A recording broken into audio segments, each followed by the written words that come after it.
In this video, I'll be showing you how to fix 100% GPU usage with NVIDIA graphics card. It's a very simple method, so if you find this video helpful, be sure to drop a like and subscribe.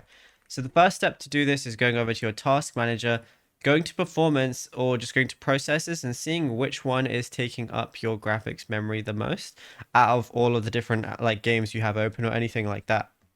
Now, once you've identified it, then all you want to do is go ahead and right click your desktop and then go over to show more options and then go over to the NVIDIA app, and you have to have this installed, of course.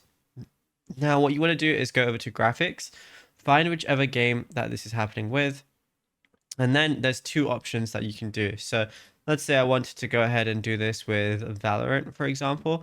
All I got to do is go ahead and scroll down where it says power management mode. I want to switch it to normal if I want to prefer maximum performance, because your PC might be getting confused and throttling a bit too much power. What I can also do is have a frame rate limit. So I can switch this on, and if I normally play on unlimited or 360 FPS, I can try and lower it to something like 240, press apply and see if that works for you. Now, if you found this video helpful, drop a like and subscribe.